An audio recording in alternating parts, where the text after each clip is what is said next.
Nidhi and welcome back to my channel all about law. Today's video is all about law of agency. Okay, now when we talk about Indian Contract Act 1872, there are five types of special contracts which are discussed in the act. Okay, with that are contract of indemnity, contract of guarantee, contract of pledge, contract of agency, and contract of bailment. So out of these five special contracts, four contracts I have already explained in my previous videos. Link you will get in the description box. Okay. So today I am going to discuss about another important and one of the special contract which is discussed in the Indian Contract Act 1872, and that is contract of agency, which is known as law of agency. Now this word agency or agent we have heard many times. You must have heard this word in our day-to-day life. Now as you know, industrialization is there, as commercialization is increasing, it is impossible that a particular person, whether he is a sole proprietor or whether he is owning a company or whether he is in a partnership firm, that all the transactions, all the commercial transactions he can do on himself. Okay, it is almost impossible. Okay, in the virtual world it is impossible कि एक particular person सारे commercial transactions खुद ही कर सके. So what he needs is that for expansion purpose he needs that somebody should be there to represent himself. Okay, क्योंकि वो everywhere that person cannot be present. Okay, he cannot enter into all the contracts, he cannot enter into contracts with the third parties at the same time. Okay, he cannot look into all the affairs at the same time. So what he needs a representative जो उसके behalf पे contracts में enter कर सके, उसके behalf पे transaction कर सके, उसके बिहाफ पे थर्ड पार्टी से मिल सके. ओके, सो इन सब पर्पस के लिए एजेंसी कॉन्ट्रैक्ट्स पिक्चर में आए. Okay, so law of agency contracts, they are basically discussed under sections 182 to 238 of the Indian Contract Act 1872. Now agency ये जो word है, this is not defined under the act. Okay, agency को कहीं भी define नहीं किया गया है किसी भी section के अंडर में. So then what is agency? Agency is basically the relationship between two parties. Agency is known as the relationship between two parties. Now which are these two parties? Principal and agent. Principal and agent के बीच में जो relationship होती है उसे बोला जाता है agency.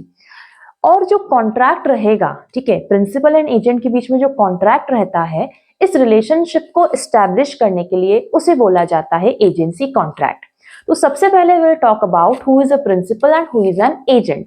Now when we talk about a principal, तो principal is the person who is appointing an agent. Very simple. A principal will be the person who is appointing an agent. Okay, then who is an agent? An agent will be the person who is appointed by the principal, who is acting as a representative, okay, to deal with the third parties, to contract with the third parties. Okay, principal मतलब वो person जो agent को appoint कर रहा है. Agent कौन हुआ? Agent वो पर्सन होता है जो एज अ रिप्रेजेंटेटिव एक्ट कर रहा है. किसका रिप्रेजेंटेटिव? प्रिंसिपल का रिप्रेजेंटेटिव. ठीक है, तो वो एज अ रिप्रेजेंटेटिव एक्ट करेगा. उसके लिए वो थर्ड पार्टीज के साथ कॉन्ट्रैक्ट कर सकता है. उसके पास कुछ असाइंड अथॉरिटी रहेगी. अथॉरिटी कौन देगा? प्रिंसिपल देगा. तो an agent, in simple terms, an agent is a representative of the principal who acts within the delegated authority to enter into contracts and deal with the third parties. Okay, contracts में enter करने के लिए, third parties के साथ deal करने के लिए उसके पास जो assigned authority है, जो principal उसे delegate कर रहा है, उसमें वो represent करता है, उसमें वो act करता है. Such a person is known as an agent. Is that clear?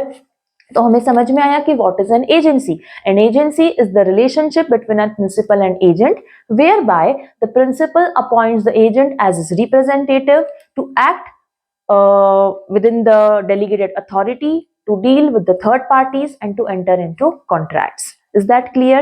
अब बात करते हैं essentials of a valid agency contract. अब ये जो कॉन्ट्रैक्ट में एंटर होते हैं प्रिंसिपल एंड एजेंट, जब कॉन्ट्रैक्ट में एंटर होते हैं, ठीक है, जब प्रिंसिपल एजेंट को अपॉइंट करता है तो उस एग्रीमेंट को, उस कॉन्ट्रैक्ट को क्या बोला जाएगा? Agency contract. Is that clear? उस एजेंसी कॉन्ट्रैक्ट में प्रिंसिपल एंड एजेंट की सारी राइट्स, रिस्पॉन्सिबिलिटीज, ड्यूटीज, अथॉरिटीज सब कुछ डिफाइंड रहती हैं. Okay, now when we talk about essentials of a valid contract of agency, the very first comes name of a relationship. Okay, agency is basically a name of a relationship. ठीक है, तो principal and agent के बीच में जो relationship होती है उसे बोला जाता है एजेंसी.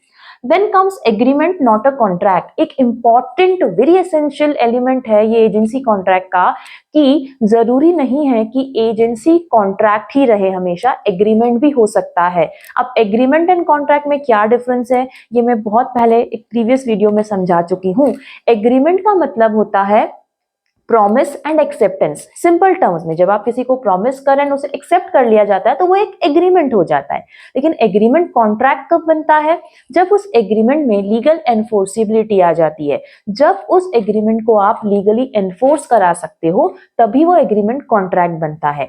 इसका मतलब ये हुआ कि एजेंसी कॉन्ट्रैक्ट जो है वो जरूरी नहीं है कि कॉन्ट्रैक्ट रहे, एग्रीमेंट भी हो सकता है.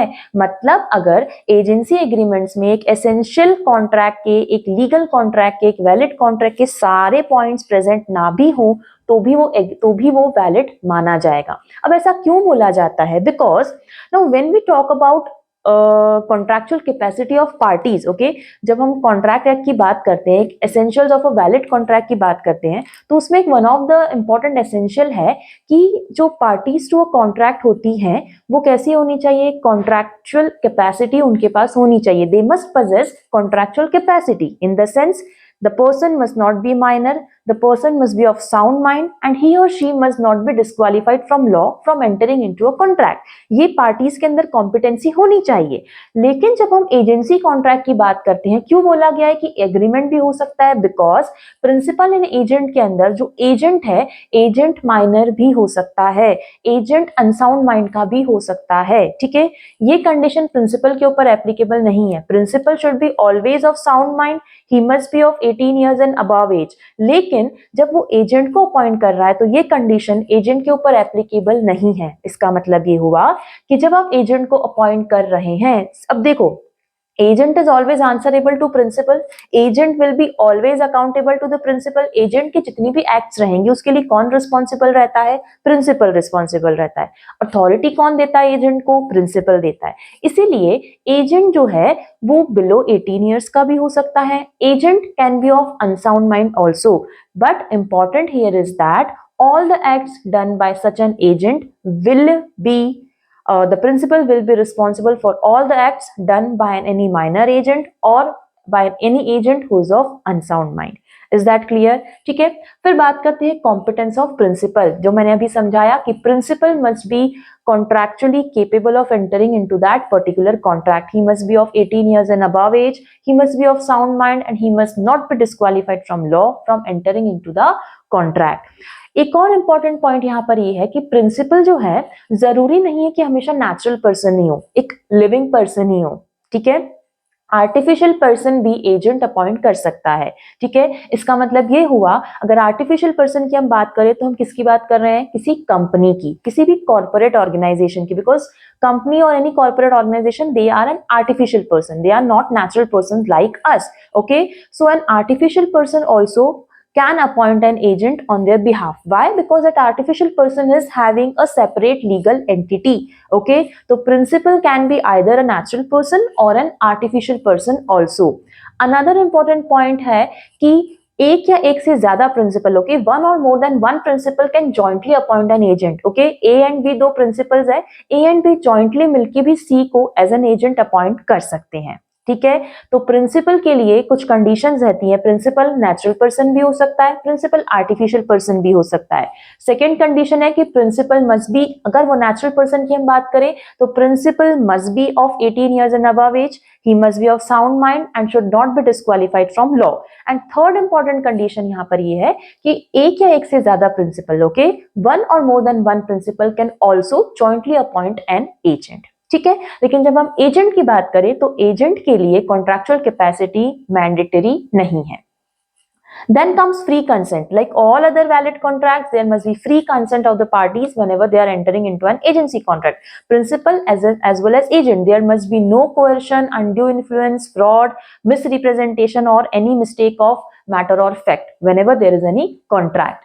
Then comes consideration not necessary. Like any other contract, valid contract, जब हम essentials of a valid contract की बात करते हैं तो consideration must होता है, ठीक है, consideration must be there. लेकिन ये एक exception to the basic rule है कि agency contracts में even if there is no consideration, okay, still agency contracts will be valid. Consideration means something in return, okay. So even if agent is getting appointed free of cost, he is not paying any amount to the principal, still it will be a valid contract. Then comes other essentials of a valid contract, okay. जितनी भी section 10 of the Indian Contract Act 1872 में essentials दी हुई है of a valid contract, इसके ऊपर भी मेरा एक डिटेल वीडियो है, लिंक आपको डिस्क्रिप्शन बॉक्स में मिल जाएगी. तो उसके अंदर I have explained you that there are many essentials of a valid contract, like there must be two parties, there must be free consent, there must be legal object and consideration, there must be certainty of meaning in that contract, the contract must be capable of being performed, okay. तो ये जो सारी conditions हैं, they will be as it is applicable to an agency contract also. सिर्फ और सिर्फ consideration की अगर मैं बात करूं तो consideration is not mandatory in an agency contract. It is an exception to that rule. Okay, so this was a brief introduction to agency contracts. In the upcoming videos, we'll talk about how an agency contract is created, what are the various ways of creating an agency contract, what are the rights and duties of a principal and agent. So stay tuned. Until then, have a nice day. Thank you so much for watching the video. Bye.